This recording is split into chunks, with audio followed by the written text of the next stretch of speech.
किसी एनआरआई से अगर आप पूछेंगे क्या आप फिर से इंडिया के सेटल होना चाहेंगे, तो मुस्कुरा के बोल देगा आपको, नहीं साहब मैं यूएसए में सेटल हो चुका हूँ, अब मैं इंडिया आना नहीं चाहता हूँ। किसी स्टूडेंट को अगर पूछेंगे आप, अगर 10 साल पहले कोई स्टूडेंट गया है और उससे आप पूछेंगे कि यार क्या तुम वापस आके इंडिया में सेटल होना चाहेंगे, तो वो उसी तरह वो एनआरआई की तरह ही पूछेगा, बोलेगा नहीं मैं 10 साल पहले यहाँ पे यूएसए में आ गया हूँ, अब मैं सेटल हो चुका हूँ और मैं अब आना नहीं चाहूँगा। अगर आज कोई स्टूडेंट पढ़ने जा रहा है यूएसए में और उससे आप पूछेंगे कि क्यों जा रहे हो, अगर अमेरिका में यूएसए में क्यों जा रहे हो, तो वो बोलेगा पढ़ने के लिए जा रहा हूँ। लेकिन फिर वो 10 साल के बाद में आप उसके पूछेंगे क्या तुम इंडिया वापस आना चाहोगे, तो वही मुस्कुराहट के साथ बोलेंगे नहीं मैं यहाँ पे पढ़ लिखने के बाद में यहाँ पे सेटल हो चुका हूँ, अब मैं इंडिया आना नहीं चाहता हूँ। ऐसा नहीं है कि इंडिया हमारा कोई ख़राब देश है या बहुत अच्छा नहीं है या यहाँ पे सेटल नहीं हो सकते, लेकिन ये लोग जो जाते हैं वहाँ से वापस आना नहीं चाहते, इसकी वजह क्या है? क्या ऐसी वजह है जो वहाँ पे से वो लोग आना नहीं चाहते वापस? इसकी वजह एक ही है दोस्तों, मनी मनी मनी, पैसा पैसा पैसा।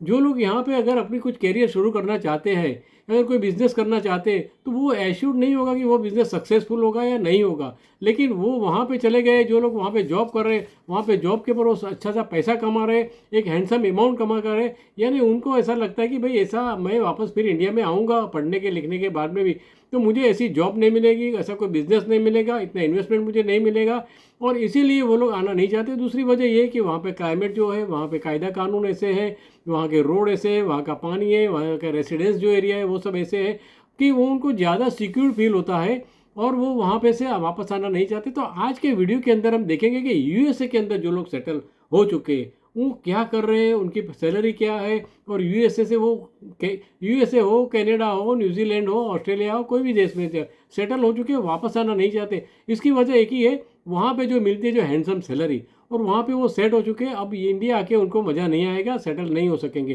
तो आज जानते हैं कि भाई क्या ऐसी यूएसए में सैलरी मिलती है जिससे वो यहाँ पे आना नहीं चाहते। तो चलिए एक नोट हमने किया है, वो नोट के बारे में हम ज़्यादा से आज बात करते हैं। तो देखिए यूएसए में एक सेल्स पर्सन की बात करते हैं, सेल्समैन की बात करते हैं, चाहे वो कोई स्टोर में काम करता है, चाहे वो कोई मॉल के अंदर काम करता हो, या चाहे कोई स्टोर के अंदर, शोरूम के अंदर काम करता हो, तो उसको पर आवर 1 घंटे की जो सैलरी है उसको $18 मिलती है। $18 को एक सैलरी मिलती है, यानी $18 को आप अगर 90 रुपीज़ से करोगे तो लगभग 1620 रुपया पर घंटे की सैलरी हुई, 1620 रुपीज़ 1 घंटे की सैलरी हुई। तो आप देख लीजिए, अगर 1620 रुपये से अगर 40 यानी 40 वीकली वो 40 घंटा काम करता है, 40 आवर्स काम करता है, तो उसकी सैलरी क्या हो गई? तो उसकी सैलरी हो गई, देखिए एक वीक की सैलरी की मैं बात करूँ तो 64,800 रुपीज़ उनकी सैलरी हो जाती है, 64,800 रुपया पर वीक हो गई। अब इसको मल्टीप्लाई बाय 4 कर लो आप, यानी कि एक महीने की सैलरी को अगर आप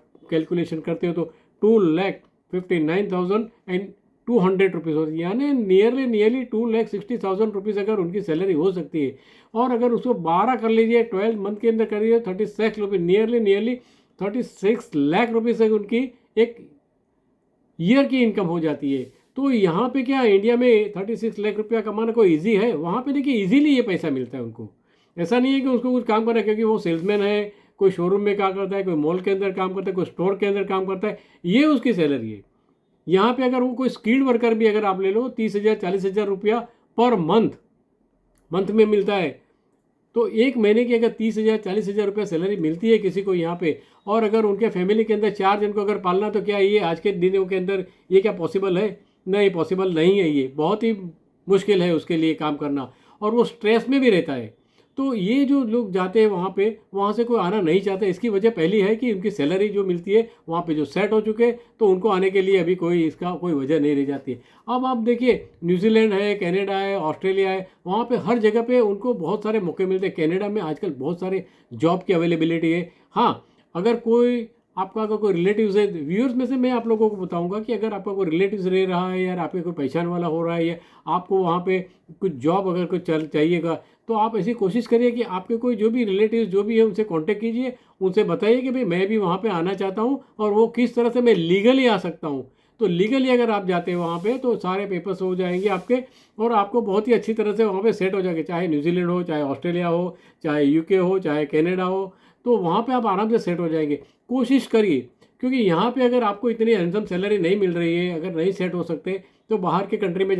कंट्री में जाके पैसा कमाना बहुत आसान है। आसान यानी देखिए मुश्किल तो हर जगह पड़ेगी, लेकिन यहाँ पे आप जो 10 साल में नहीं कर सकते हो वो वहाँ पे 10 साल अगर टिक गए, वहाँ पे अगर आपने काम कर लिया तो आपका लाइफ बन जाएगी और आप अपने पेरेंट्स को इंडिया के अंदर भी बहुत सारी हेल्प कर सकते हो। वीडियो बनाने का मेरा यही मकसद था कि भाई चलिए देखिए बहुत सारे मैं वीडियो देखता हूँ और मुझे भी ऐसा लगता है कि मैं ऐसे वीडियो बनाऊँ जिससे देखने के बाद में आप में से कुछ लोगों को ऐसा हो जाए और कुछ लोगों को ऐसी मुलाकात हो जाए, कुछ लोग ऐसा अगर फॉरेन चले जाए और अगर उसकी हैंडसम इनकम हो जाती है तो मुझे भी बहुत खुशी होगी। तो मैंने ये कैलकुलेशन आपको बताया कि भाई मैंने पिछले वीडियो में बनाया था कि भाई 50 लाख रुपया 50 लाख रुपीज़ कमाना इंडिया के अंदर पॉसिबल है। भाई नहीं पॉसिबल है, लेकिन अगर आप यूएसए, यूके, कनाडा, लंदन कहीं भी चले जाते तो वहाँ पे जो सैलरी के जो इनकम है आपकी, वहाँ से आप 50 लाख रुपये भी कमा सकते हैं और उनमें से बहुत सारा बचा भी सकते हैं। आपके पेरेंट्स को भी आप हेल्प कर सकते हैं और उसके बाद में अगर आपके फ्रेंड्स लोग हैं या आपके कोई रिलेटिव्स लोग हैं उनको भी अगर वहाँ पे आना है तो आप उनको भी हेल्प कर सकते हैं कि भाई चलिए आइए यहाँ पे,